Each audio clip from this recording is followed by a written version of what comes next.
आमिर खान का मुकम्मल नाम मोहम्मद आमिर खान 14 मार्च 1965 को पठान नूरजई घराने में पैदा हुए। आपका ताल्लुक एक फिल्मी घराने से है। आपके वालिद ताहिर हुसैन फिल्म प्रोड्यूसर और डायरेक्टर थे, जबकि आपकी वालिदा का नाम जीनत हुसैन था। फिल्मों के अलावा आपके खानदान के कई अफराद ने गोरों के खिलाफ आज़ादी की जंग भी लड़ी। आपके दादा मौलाना अब्दुल कलाम आज़ाद फ्रीडम फाइटर थे।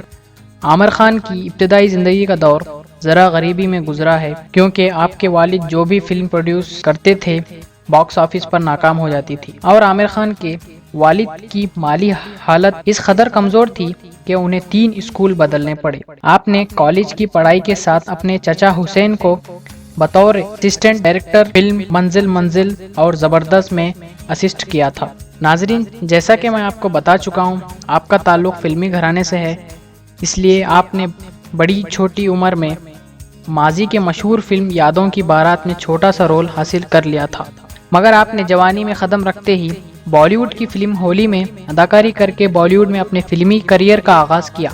दोस्तों, आपकी फिल्म होली 1985 में रिलीज़ हुई थी। दोस्तों, अब बात करते हैं उस फिल्म की जिसने आमिर खान को सही मानों में बतौर हीरो बॉलीवुड इंडस्ट्री में जगह बनाने में मदद दी। उस फिल्म का नाम है क़यामत से क़यामत तक। ये फिल्म 1988 में रिलीज़ हुई। इस फिल्म में आपकी को स्टार थी miss India Juhi Chawla. Film क़यामत से क़यामत अपनी अनोखी कहानी के साथ साथ बेहतरीन गानों से सजी हुई थी। ये भी बताता चलूं कि इस फिल्म को आपके चचाजाद भाई मंसूर खान ने प्रोड्यूस किया था। फिल्म क़यामत से क़यामत तक के रिलीज़ होते ही आप इंडिया के अलावा पूरी दुनिया में जहाँ जहाँ उर्दू और हिंदी बोली और समझी जाती है मशहूर हो गए। उस फिल्म को लोग आज तक याद रखते हैं और उस फिल्म के गाने आज भी लोग सुनना पसंद करते हैं।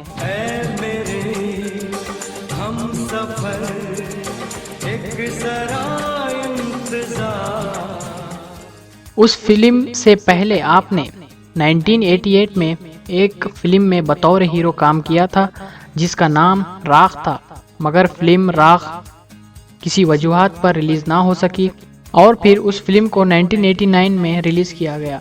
फिल्म राख को अमेरिका में बहुत पसंद किया गया था। इसके अलावा फिल्म राख को नेशनल अवार्ड के लिए मुंतखब किया गया था। बस उन दोनों फिल्मों के बाद आमिर ने कभी पीछे मुड़कर नहीं देखा और अपने चाहने वालों को एक से बढ़कर एक फिल्म देखने को। दोस्तों, आपके बारे में मशहूर ये है कि आप बहुत सारी फिल्मों को साइन नहीं करते, बल्कि कम और मियादी फिल्मों में काम करते हैं। शायद यही वजह है कि आमिर खान ने अपने 36 साल करियर सिर्फ 34 फिल्मों में काम किया है। दोस्तों, अब बात करते हैं आमिर खान के चंद मकबूल फिल्मों की। तो उनके नाम कुछ इस तरह हैं: जो जीता वही सिकंदर, सरफरोश, रंगीला, दिल, पीके, धूम 3, लगान, राजा हिंदुस्तानी वगैरह शामिल हैं। दोस्तों, सन 2000 के बाद आपकी अदाकारी में एक बहुत बड़ी तब्दीली वाक़ हुई और आपकी फिल्म लगान को बैनुल अक़वामी सतह पर पज़ीराई हासिल हुई और ऑस्कर अवार्ड के लिए मुंतखब किया गया। आपकी फिल्म गजनी भी बेहद मकबूल हुई। ये भी बताता चलूँ, फिल्म गजनी को पहले फिल्म प्रोड्यूसर ने पाकिस्तानी अदाकार शान को बतौर हीरो ऑफर की, मगर शान ने इंडिया की फिल्म में काम करने से इनकार कर दिया था। दोस्तों, आमिर खान ने फिल्म मंगल पांडे और 3 इडियट्स, दंगल और तारे ज़मीन जैसी फिल्मों में हकीकी ज़िंदगी की तस्वीरें पेश करने की कोशिश की। ख़ास तौर पर फिल्म तारे ज़मीन और 3 इडियट्स में उन्होंने बर्र-ए-सग़ीर के तालीमी निज़ाम में मौजूद खराबियों की निशानदेही की थी। दोस्तों, ये भी बताता चलूँ कि इंग्लैंड में एक म्यूज़ियम है, इसका नाम मादम तसाउद म्यूज़ियम है।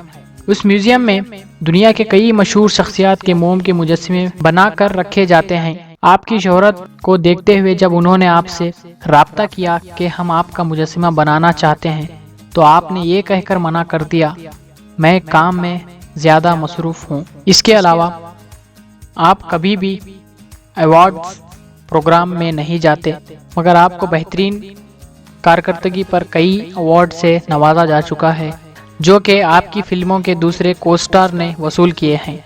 दोस्तों, अब बात करते हैं आमिर खान की अज़वाजी ज़िंदगी की। दोस्तों, आमिर खान 80 के दहाई के शुरू में जब अभी मशहूर नहीं हुए थे, एक हिंदू लड़की रीना दत्त से मोहब्बत करते थे और फिर खानदान की मर्जी के खिलाफ जाकर उससे शादी कर ली। मगर 2002 में आपने रीना दत्त को तलाक दे दी थी और फिर 2005 में आमिर खान ने अपनी असिस्टेंट डायरेक्टर किरण राव से दूसरी शादी कर ली थी।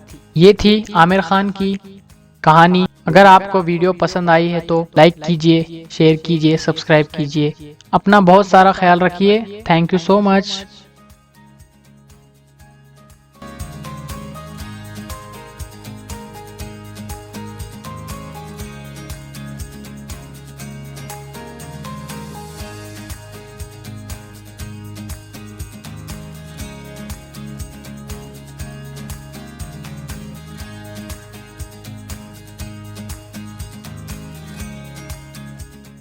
तो दूसरे चैनल की तरह मैं शुरू में नहीं कहता कि मेरे चैनल को सब्सक्राइब कर दीजिए, लेकिन अभी आपने वीडियो मुकम्मल तौर पर देख ली है।